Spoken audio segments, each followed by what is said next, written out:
Não há como mensurar a dor e o estrago que uma mãe sofre quando dá perda de um filho pela violência.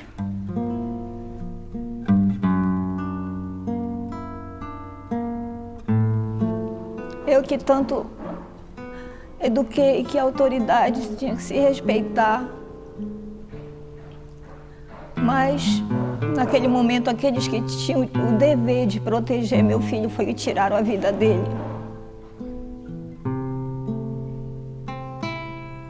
Quando eu vi assim ele caído ali, tu pede para Deus, tu pede para todos os santos, tu invoca tudo. Eu digo assim que eu fui do céu pro inferno. A gente está preparado para enterrar os pais da gente. Enterrar um filho é muito difícil.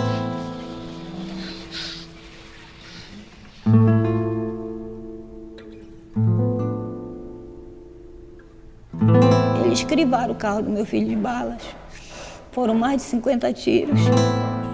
Antes do meu filho morrer, ele gritava dizendo que ele era refém, botava a mão para fora segurando só um volante. Mas não teve chance.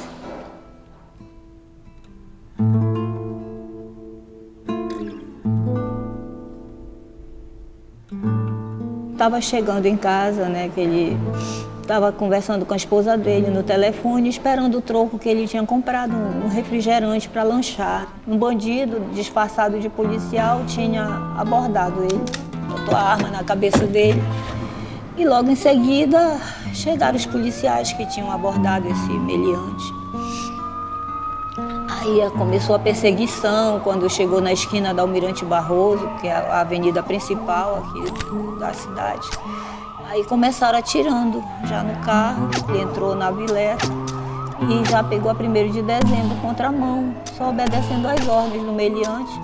E as viaturas, já duas, antes era uma, já eram 2 viaturas, só atirando.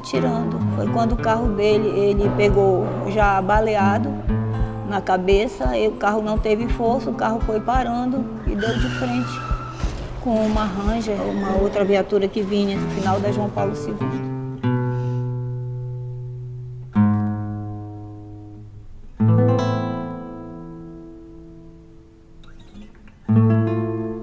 Chegamos lá na loteria, não tinha ninguém, realmente tinha uma outra pessoa pagando e pagamos a conta de luz, depois ficamos vendo a questão do IPTU, que eu não me percebi que a pessoa que trabalhava dentro da loteria saiu para arrumar uma caneta, eu nem me dei conta disso, eu já vi o assassino do Maico, né, no caso que é o de nome Bernardo, passando por trás de mim, já com a arma, dizendo que perdeu, que era um assalto. E o Maico só olhou para mim e disse assim, te esconde. O assassino Bernardo encostou a arma na cabeça dele e deu um tiro.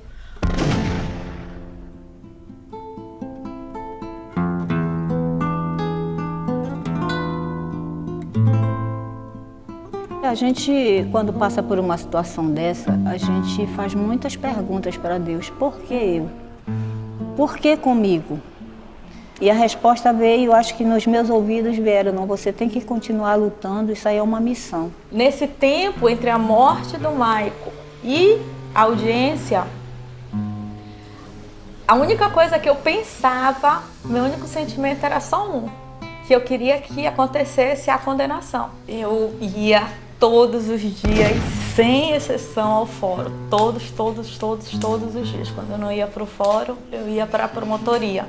Tem uma série de documentos que tem de estar em dias. Tem, por exemplo, no meu caso, tinha a questão de filmagem, de umas outras coisas. Então, assim, a gente tem de realmente acompanhar. Tu tem de estar ali incansavelmente. Porque se tu não tiveres, os processos vão se arrastando Sim. Quando eu comecei justamente a bater na porta da justiça, que eu comecei a sentir aquelas dificuldades, eu disse, agora é o momento. Eu tenho que reagir de uma outra forma. E agora nós estamos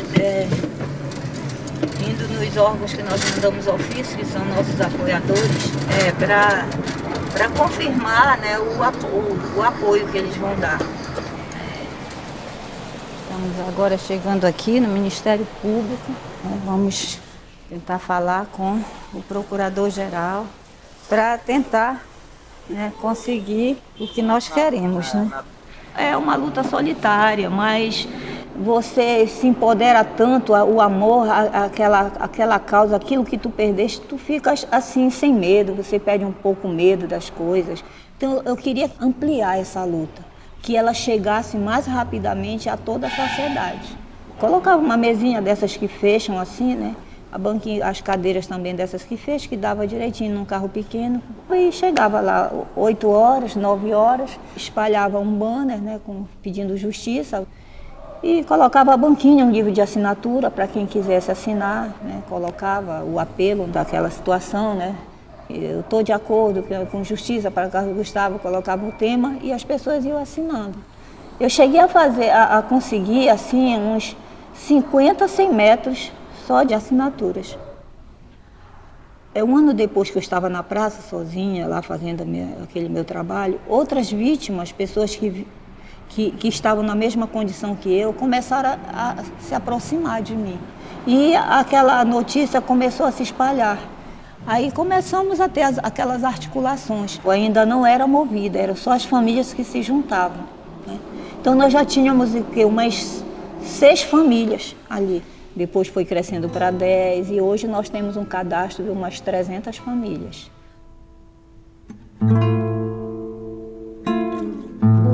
Essa retirada brusca é muito difícil de se lidar.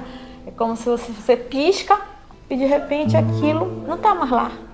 Aquilo foi tirado de ti. Então esse vazio é muito difícil de lidar. E dentro desse sentimento de dor, tu começa a ir vendo as dores das outras pessoas e tentando acalmar a tua. A dor parece que ela vai assim, sendo dividida, sabe? Porque chega uma pessoa, você vai se fortalecendo. Chega um ponto que você está fortalecida, você já passa essa força para o outro. Eu só digo para cada mãe, para cada pai que entra nesse grupo, essa dor nunca vai diminuir. A cada dia ela só aumenta. Cada dia você sente falta, cada dia você lembra de um detalhe e tem dia que vem os mínimos dos detalhes das pessoas que a gente perdeu. E as fatalidades, ninguém aceita perder alguém da maneira que a gente perde, porque ninguém tem direito de tirar a vida de ninguém. Sou a Andrelina, a mãe do Bruno Abbe, né? O caso dele foi tudo resolvido, julgados, condenados. 41, 42 anos, já tiveram até redução de pena, mas estão presos. E hoje eu poderia estar lá em casa, mas eu estou aqui. Então, no dia que o caso de vocês tiver já também uma solução, mas permaneçam no movimento, dando apoio às outras famílias.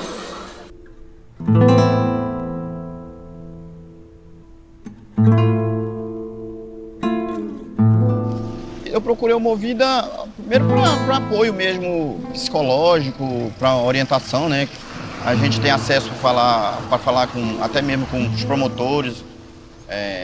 Isso é interessante, assim, porque a gente sozinho parece assim, que as coisas é muito difícil quando a gente está sozinho. A gente não consegue, não sabe o caminho, fica meio perdido quando acontece um caso desse na família da gente. O cuidar, a gente cuida não só com a pessoa viva do nosso lado.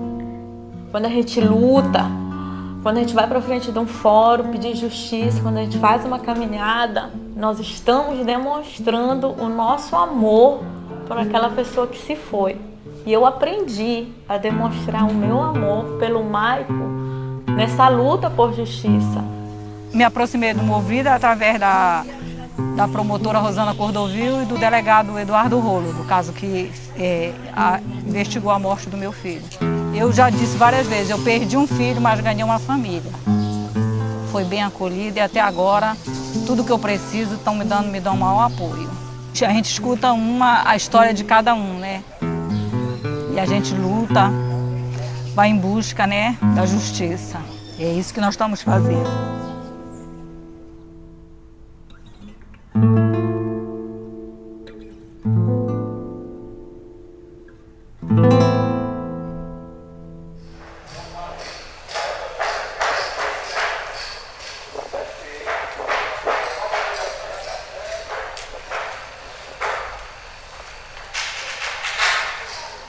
De janeiro, Dia Estadual do Movimento pela Vida e Paz. 9 anos sem Gustavo Russo. Sairemos em grande caminhada de São Brás até Mauriti com João Paulo II, onde serão homenageadas todas as vítimas da violência do nosso estado. Lembrando que a paz só será possível se caminharmos juntos, sociedade e Estado. Caso contrário, não vemos outro horizonte. Todas as nossas autoridades do Estado do Pará foram convidadas. Muitas já confirmaram. De outro estado, temos a presença confirmada da senhora Tânia Lopes. Ah, até logo. Até logo. Até logo. Obrigada. Hoje o meu sorriso vai sair assim. Ah, tá certo. Tá.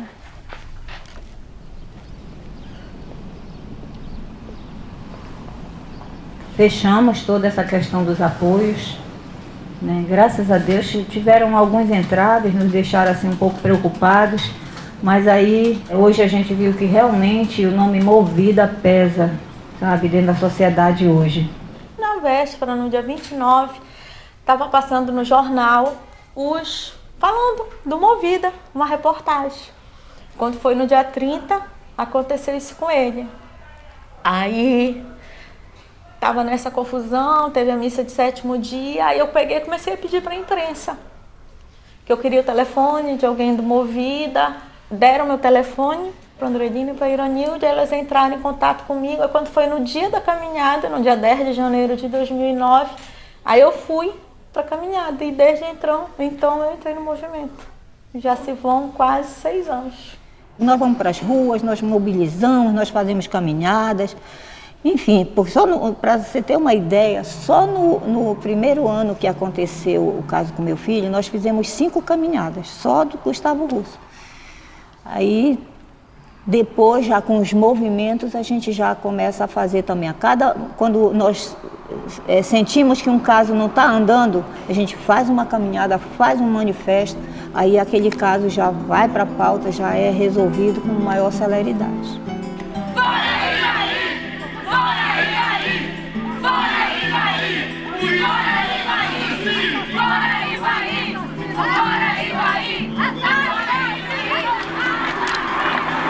Em primeiro lugar, eu vou falar, né? Fiz a intermediação com o Capitão Mourão e a resposta foi realmente coerente. E o que mais também nos alegrou foi saber que o processo está no andamento adiantado.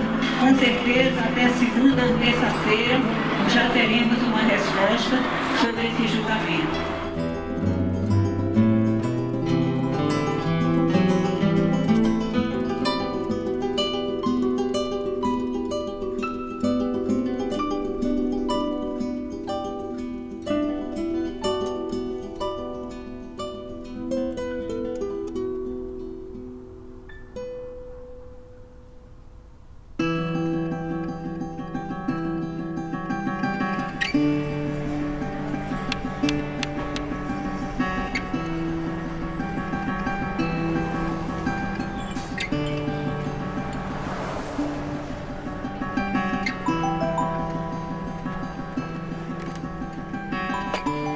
E nós sentimos a necessidade, né, de formalizar, criar uma identificação daquele grupo. Foi quando surgiu o nome Movida, que já era um movimento pela vida. Movida ficou mais fácil das pessoas, né, gravarem o nome. Aí em 2010 já veio a formalização, né, o registro do movimento. E isso foi fazendo com que também, com a ajuda da internet, outros movimentos nacionais começassem a ter conhecimento do Movida aqui em Belém. Hoje nós somos respeitados não só no Pará, né, mas nós temos o nome em termos de Brasil.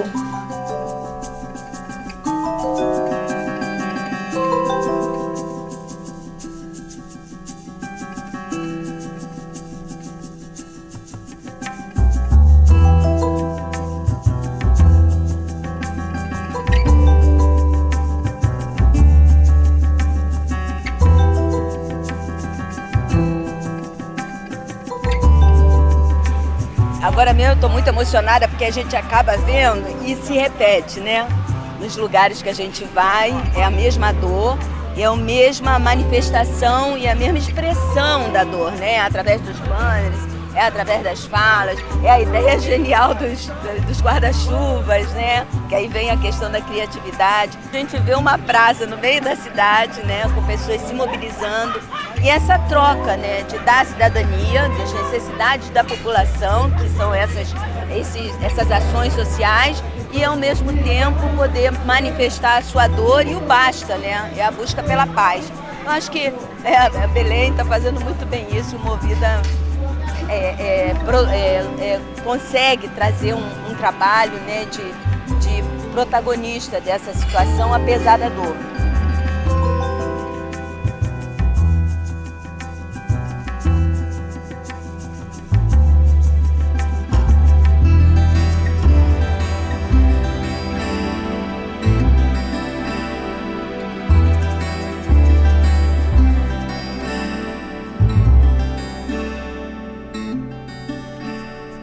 Nossos entes queridos foram tirados de forma brusca.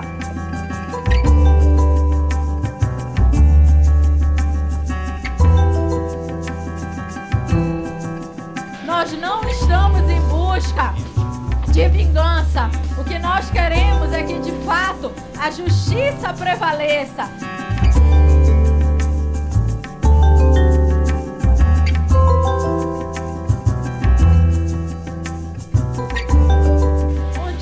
A polícia prende, no outro dia o que acontece, a justiça solta.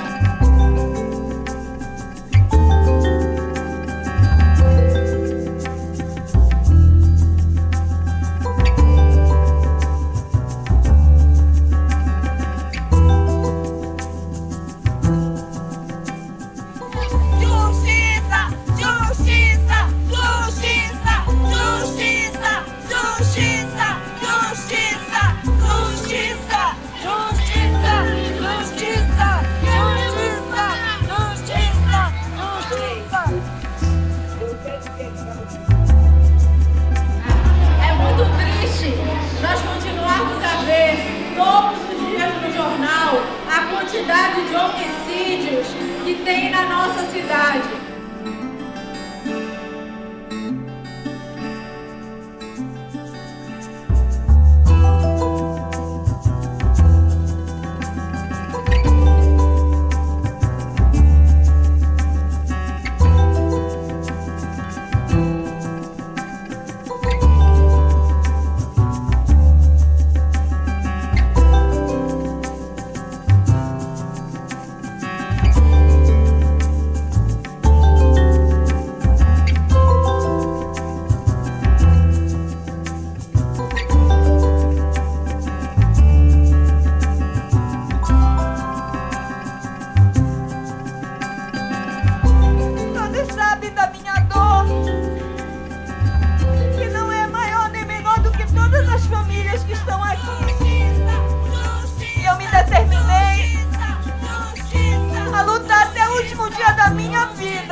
Se eu dissesse que eu não acredito na justiça, de um certo modo eu vou estar mentindo, né? Justiça foi feita dentro do que a lei brasileira me oferece, foi. Tô feliz? Não. Eu acho que ninguém está. Ninguém está por quê? Porque a lei brasileira ainda é branda perto do que a gente perde. Perto do que a gente sofre, perto da dilaceração que tem na vida de quem fica aqui. Quando você se transforma em vítima, você fica eternamente vítima. É muito difícil uma reparação do agressor ou do Estado, quando é um caso de violência do Estado, né, institucional. E o assassino dele, o Bernardo, foi condenado a 30 anos, dos quais 12 ele vai ficar no fechado. E depois ele vai ser solto, vai continuar a vida dele. E o Maico? E não é só o Maico, é Maico, São João, São Gustavo, São Brunos, que continuam e continuam e continuam. Se eu não tivesse ido para as ruas e fazer o trabalho que eu faço, talvez eles até achassem que eles estavam certos. Mas como eles perceberam a minha persistência, né, a minha luta, hoje eles reconhecem. Na área civil, o Estado foi condenado. O Estado foi condenado, né, a fazer a reparação, porque pagamento não vai pagar. Dinheiro não paga a vida de ninguém. Mas a reparação financeira para a esposa, né, que dependia do trabalho dele, porque eles trabalhavam juntos, né, um dependia do outro, a esposa, o pai e a mãe, todo esse sofrimento. E a reparação financeira vai ser justamente hoje, como já existe um movimento legalmente constituído, para dar continuidade ao movimento e ajudar tantas outras famílias que têm um desamparo total. Nós precisamos nos mexer e dar os braços, porque ninguém faz nada sozinho. Ninguém. A sociedade civil tem o seu papel, os governantes têm o seu papel, né? As famílias, com todo o seu sofrimento, estão desenvolvendo o seu trabalho, têm o seu papel. Tem que agir, porque só a solidariedade e o entendimento de que existem muitas mais pessoas de bem do que as pessoas do mal, só isso é que vai fazer transformar. Então, se isso aconteceu dentro da minha família, alguma coisa tem que ser vista, tem que ser feita. Se ele morreu, eu tenho que evitar pelo menos que 100 morram. Se nós que sofremos na pele desistirmos, os outros também não vão fazer nada. Então a gente tem que continuar na luta. Então isso acaba sendo também o nosso motivador e o grande desafiador. Não desistir. E à medida que eu fui conhecendo como funcionava, eu vi e comecei a achar que aquilo que não é certo e que nós precisamos urgentemente, não só o meu caso, mas tantos outros casos, precisam que o país acorde para essa questão da impunidade.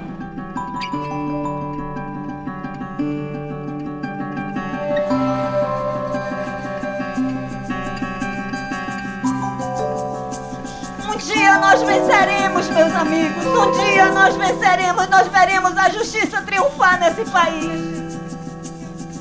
A família do Adalto, Adnilson, Adriele, Adriano Augusto, Alan José, Alexander, Alan Barbosa, Amauri Pacheco, Ana Lúcia, Anderson Cardoso, Andréa, Andrei, Benedito, Bianca, Bruna, Bruno Abner, Carla Adriele, César, Cristina, Daniel, Davi Ribeiro, Denison Malato, Diego, Doutor Modesto, Doutor Salvador, Edilson, Edinaldo, Edson Pereira, Elza, Eleonara, Luan, Lúcio, Emerson, Fabrício, Fábio Teles, Feliciana, Gabriel, Gilson, Graciele, Gustavo Russo, Cabo Hélio, Haroldo Heraldo, Haroldo Pereira, Henrique